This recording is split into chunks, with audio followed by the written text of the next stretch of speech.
All right, welcome back. This is going to be part 84. 84 on my presentation on dinosaurs and man. And we're going to continue on with the topic of dinosaur and human footprints found together at the Paluxy River in Glen Rose, Texas.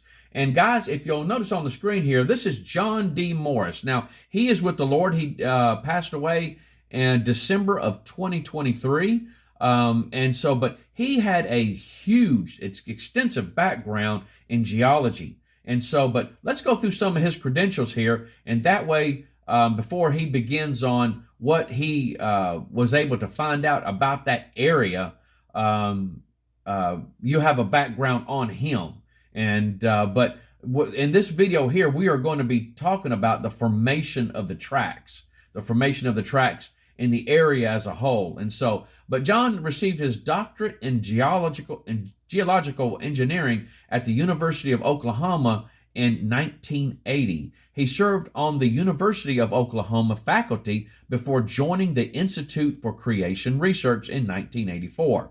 He held the position of Professor of Geology before being appointed president in 1996. Dr. Morris has written numerous articles and books on the scientific evidence that supports the Bible. Dr. Morris is the author or co-author of such books as Adventures on Ararat, The Ark on Ararat, The Young Earth, The Real History of the Earth, Past, Present, and Future, The Modern Creation Trilogy, The Fossil Record, Unearthing Nature's History of Life, The Global Flood, Unlocking Earth's geologic history, and tracking those incredible dinosaurs and the people who knew them.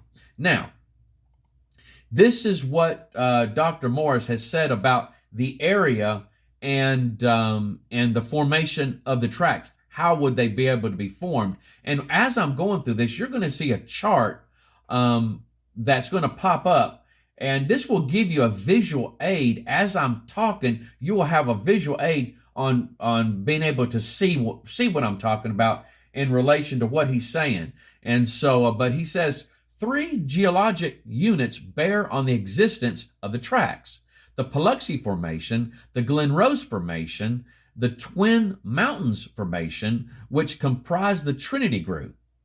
The Twin Mountains Formation immediately underlies the tract containing Glen Rose Formation and is the oldest Cretaceous layer in central Texas. The Glen Rose Formation is described as limestone alternating with units composed of variable amounts of clay, marl, and sand. Limestone distinctly bedded in part with variable amounts of clay, silt, and sand, soft to hard, and various shades of brownish, yellow, and gray. Gradational to Paluxy Formation above and Twin Mountains Formation below, bench-forming beds included in the Glen Rose Formation. Thickness 40 to 200 feet, thins northward. Physically, the Glen Rose Formation consists of shelves of limestone, generally 60 to 10 inches thick, separated by layers of bluish day, coarse conglomerate, or limey marl, generally 12 to 18 inches thick. Although dimensions at any one point vary widely, tracks are found in several of the layers of limestone as they are exposed by river erosion. And we've talked about that in the previous videos. In fact, man tracks have been found in layers below units containing dinosaur tracks. This interbedding seems to be cyclic, which it means it occurs in cycles, and so it could be cyclic, and so what that word is. But it says in nature, and has seemingly been repeated 7 times within the Glen Rose Formation. Most of the fossils clearly represents plants and animals buried alive by massive inundations of water laden with the organism. The conclusive evidence of rapid formation, however, is the fact that tracks exist in the limestone. Forget for a moment that man, bear, saber-toothed tiger, mammoth, and dinosaur tracks appear together. For just the fact that the tracks are preserved at all is incompatible with the uniformitarian model. Consider how a track is made and then preserved. First, a layer of mud must be deposited. This mud must contain a stabilizer of some sort, in this case, lime, in order for it to begin to turn to stone. Once a print is made, it will not last for any length of time at all, particularly in a water environment. And so the mud must quickly harden to protect the print from erosion.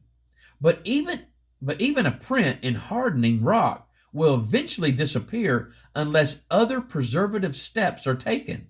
No doubt, soon after the print was made, a layer of clay, sand, and gravel washed in, filling the print with a different material, preserving its integrity and not allowing further erosion to take place. In places where the mud had not sufficiently hardened, the gravel matrix itself would have destroyed it. Once the print was preserved, nothing could alter it while the mud continued hardening into firm limestone. These steps are somewhat speculative, but some similar process is necessary. At any rate, the process must be rapid.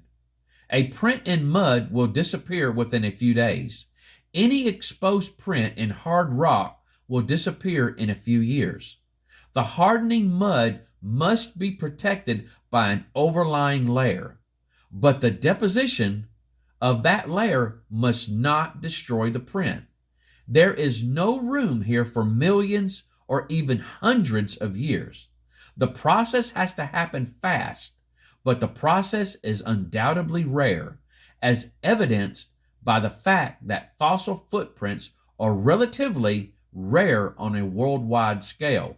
And so, and they are, now this is from an article back in 1976, when he had went out there at Glen Rose and researched the area. Now, to be fair here, he did withdraw this book here. This is the book that I've gotten some of my information on, tracking those incredible dinosaurs and the people that knew them, who knew them. And so, but this is an outstanding book. Outstanding research was done in here. And even though he shows legit tracks in here, because of some of the controversy that had arisen in that area, I believe, if I remember correctly, there was a track that they thought was human. And what happened was it ended up turning into a dinosaur track as it started eroding.